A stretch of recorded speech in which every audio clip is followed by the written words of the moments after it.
Wasn't the best hook set. But he took it and ran on a Ned rig. Nice size one, what do you think? Oh, that's a nice one. Nice chunky dude. Good pound and a half. Yeah, as I say, about a pound and a half. Pretty good. I don't know. She just kissed another man? Maybe, we don't know.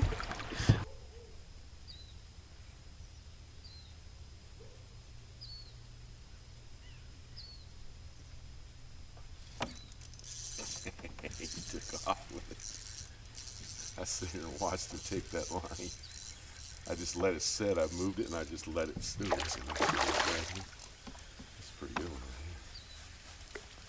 Yeah, he's got, ooh, nice. Good boy, yeah.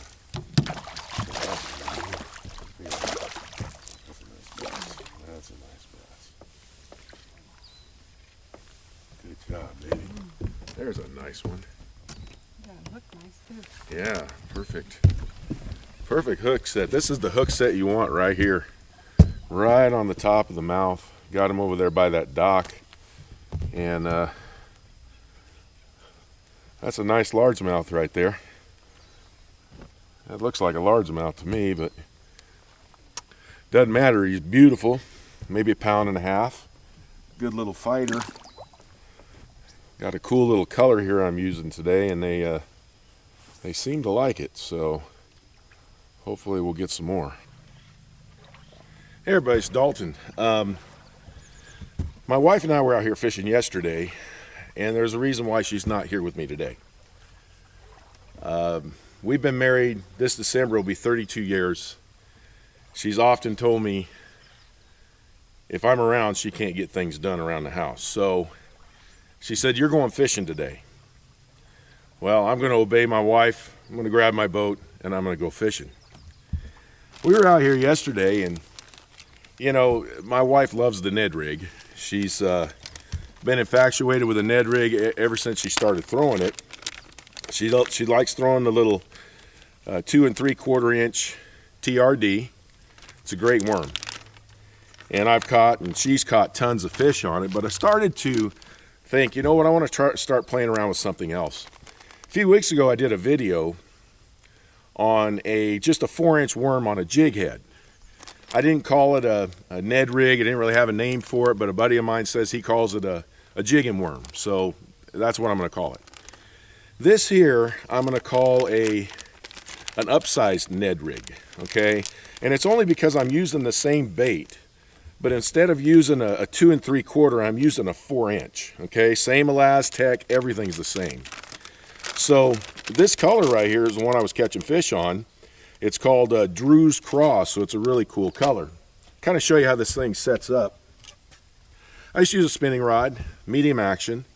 I got 10-pound test braid, and I do an RP knot. Put on about 10-12 foot of 8 or 10-pound test fluorocarbon, whatever your desire is. I use the exact same jig head, which a lot of times are the little Z-Man Ned rig jig heads. I use the exact same jig head that I use with the 2 3/4 inch. All I do though is I just put the 4-inch on. And it actually makes quite a difference. Now, I'm kind of a target fisherman. And what I mean by that, around here you have a lot of banks, and believe me, I've gone down the banks and I've caught fish here, but I kind of like to target something. So let me move the boat. And right here, we have a dock, and a heron, a bird, is right on that dock. And those birds are known for, you know, eating bait fish. So that becomes a target for me. So I'll show you how I fish this worm. What I do is I just simply find my target, and I cast it right up against that dock, okay? And you may not be able to see it, but I'm right on the edge of that dock. And all I do is I take this thing, and I mean, I barely move it on the bottom, just barely. I hardly move this thing very fast at all. And when I have little obstructions, like right now I'm hitting some little rocks, I just kind of let it pop right over the top of those rocks, and a lot of times that's going to get a strike for me. I don't really do a whole lot with it. I don't do a lot of crazy movements with it. I just kind of drag it along real slow and just look for my target. If I don't get a bite in the strike zone, which is the area where I think the fish might be, I'll just simply cast over to another area and try that area. And now I'm fishing the corner of the dock. So for me, it's a good bait for fishing around docks, you know, and hitting those targets and hopefully catching some fish. So it's a good technique. I'm starting to like it a little bit better as far as my Ned rig fishing. Upgrading to this longer worm, I think it just gives me a chance to catch a bigger bass. And that's always what we're trying to do out here, is catch as big a spotted bass as we possibly can. So thanks for tuning in, everybody. I really appreciate it, and we'll talk to you next time.